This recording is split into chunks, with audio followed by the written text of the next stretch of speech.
Hello everyone and welcome back to the Blackfoot Book Club and another volume of my essential film reviews collection. Welcome back everyone.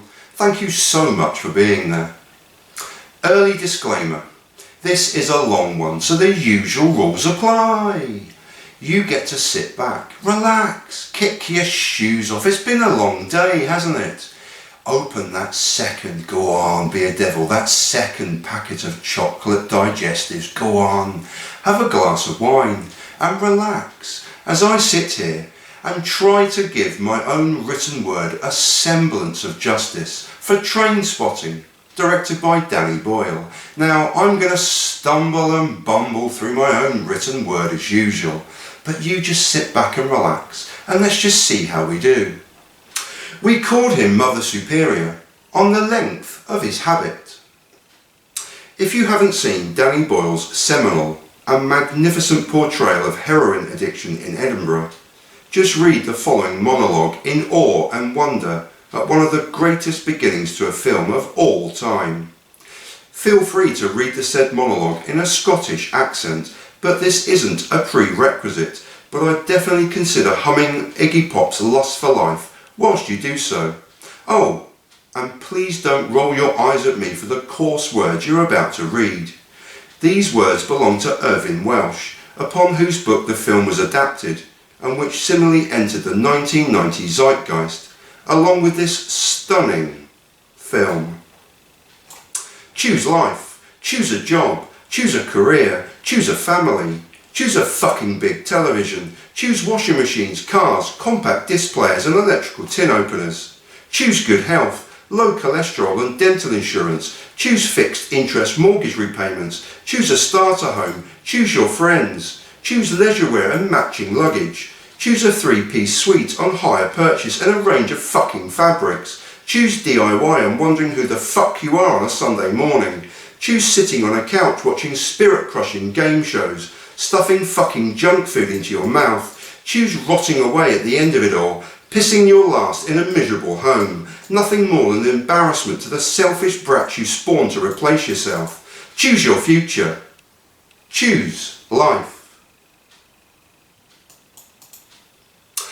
Those of you hardy souls that read my articles will already be aware of what a voluminous favourite films of all time list that I have.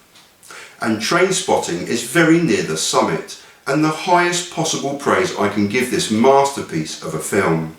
But this leaves me, as it often does, in somewhat of a quandary as to how to appraise or review this masterpiece without delving into spoilers or spoil through my own exuberance for a film I've grown up with, lived with and adored for 2 decades. Trainspotting truly was a seminal film that spawned its own culture and a cottage industry of books, t-shirts, slogans and allowed many inferior films to ride on its coattails. It reignited and or gave new light into the careers of Iggy Pop and Lou Reed, to name just 2, and as with Shallow Grave, propelled relative unknown actors into the stratosphere and onto glittering acting careers. Trainspotting was also universally reviled on release and lazily tagged with glamorising drug use, but this film comes nowhere near glorifying or celebrating the use of heroin or the many other drugs used within the narrative. Their use and, more importantly, the effects on the users are horrific, graphic, shown in extreme Tarantino-style close-up, and the aftermath or coming down and needing to score again make for painful viewing at times and clearly not in the realm or in the universe of glamorising or glorifying drug use. Under Boyle's direction and using the source material from Irvine Welsh, these horrific and unpalatable scenes are always blended with the macabre, superb humour or supreme, surreal humour, which often softens their impact. The film depicts the grim reality of heroin use, and it's constantly framed in painstaking close-up, but there is very little celebration of this fact, only the desire to gain more. But in a film concerning the use of heroin, there will be casualties, heartache, heartbreak, and Boyle blends these with humour darker than a piece of Scottish coal, and moments of pure joy that will enhance your soul. Based on a novel by Irvine Welsh and the Oscar-nominated screenplay from John Hodge, Trainspotting is a simple tale of 5 friends in Edinburgh, thrown together around one central character, Renton, Ewan McGregor, and their daily needs for another hit or score. Not all of the friends are heroin users, but they all have Renton as the central hub to their lives, and similarly Renton becomes the central core of the film to us as he narrates throughout.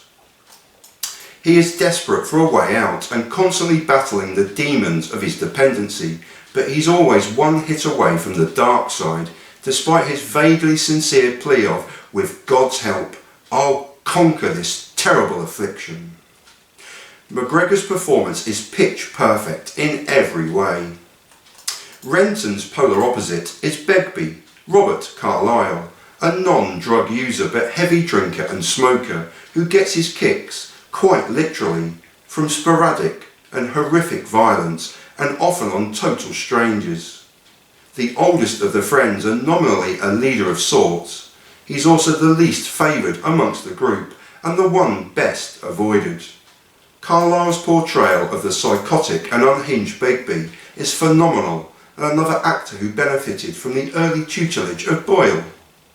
Sick Boy propelled a young Johnny Lee Miller to national recognition through his portrayal of a ruthless chancer desperate to feed his habit. Full of illicit ideas and not a little anger, Sick Boy is also the cultural reference point of the film, and indeed the narrative, weaving his knowledge of Hollywood films, the James Bond franchise, and cultural icons with his drug requirements. He will often quit just to annoy Renton in particular, giving rise to one of the many classic lines of the film, he knows a lot about Sean Connery. Spud is an integral part of the group and expertly played by Ewan Bremner, who followed Trainspotting with a wealth of films in the early 2000s, Snatch, Pearl Harbor and Black Hawk Down. Spud has a heart of gold but very little sense.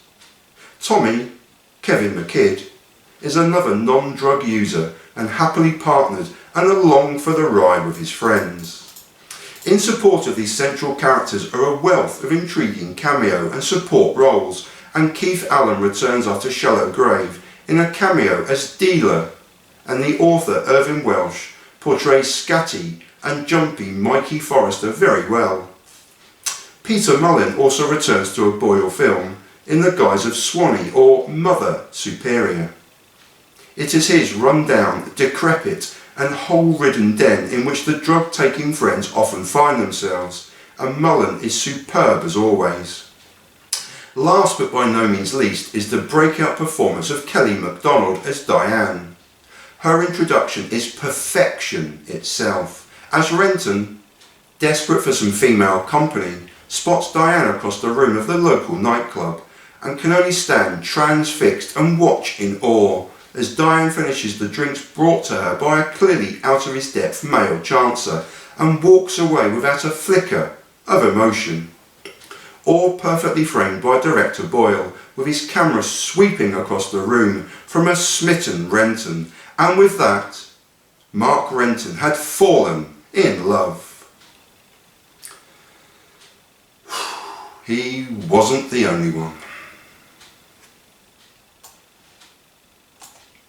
A Channel 4 Films production, this soon became another Danny Boyle film that was, and remains, eminently quotable, and quickly seeped into the public consciousness, and became an instant pop culture icon. It's far more than a tale of Mark Renton's life, but McGregor's role is central, appearing as he does in both the opening and closing frames of the film. Where director Boyle excels is to take a horrifying, and often repugnant tale and twist it with touches of dark humour, as well as utilising a surrealistic bent, and nowhere is this more apparent than in Renton's most difficult struggles with his addiction. Trying to go cold turkey and a complete withdrawal from drugs, he barricades himself into a sparse room with various supplies and nails the door closed. A minute later, A desperate Renton is seeking a hit, and after finally securing a substitute drug of sorts, he is caught short by the onset of diarrhoea and has no alternative but to use the worst toilet in Scotland. But what is initially a disgusting scene of filth and degradation soon becomes a beautifully surrealistic dive into the toilet bowl. Later in the film, and again struggling with a complete withdrawal, Renton experiences violent and disturbing hallucinations of his bedroom moving, sharing his room with his friends, and indeed the visitations of the awful consequences that have so far become of some of those closest to him, and a Dale Winton hosted game show that hints at the further horrors ahead.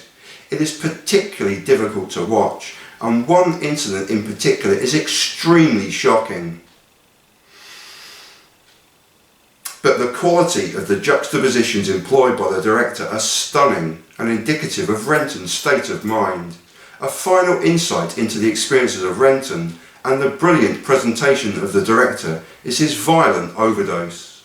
As he sinks into a red rug as though being buried, the scene continues with Renton constantly framed with a red rug surrounding him and reminding the audience he is but a few minutes away from dying.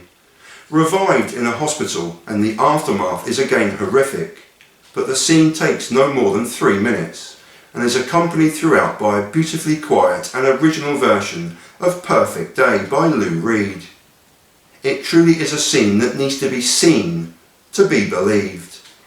But these are just examples of the more extreme situations we see Renton encounter, and Boyle really does exploit the horrific scenes to inject a counter-narrative and provide light to the darkest of shades. But it shouldn't be overlooked that the film has so many high, pun intended, points, and the nightclub scene midway through the film is the highest. The night out for all the friends is a veritable feast of sex, or the promise of it, and drugs, and a huge intake of alcohol.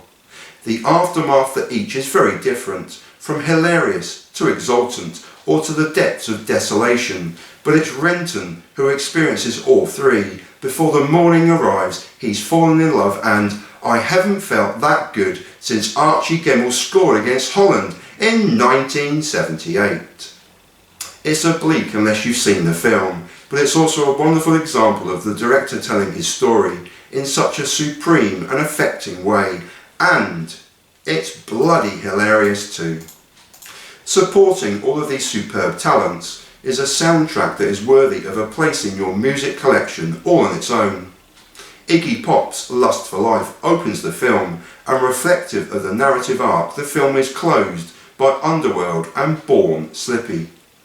In between is a veritable feast of classic songs from Lou Reed, Perfect Day, Blondie, Atomic, Heaven 17, Temptation, Blur, Sing, Pulp, Mile End, and Elastica 2.1, and not forgetting Spud's rendition of Two Little Boys, which may break your heart.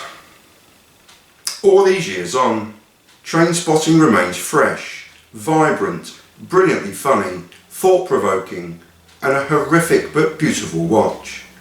It's one of my favourite films of all time, and despite the esteemed competition, Danny Boyle's finest cinematic accomplishment.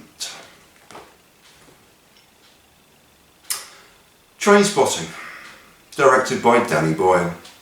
An amazing film that I can't possibly highly recommend to you enough.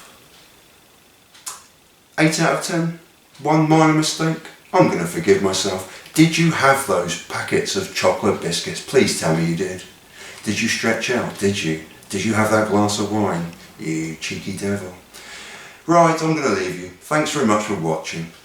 Please take care out there, everyone. I hope the world is spinning and turning in your direction, in your corner of the world.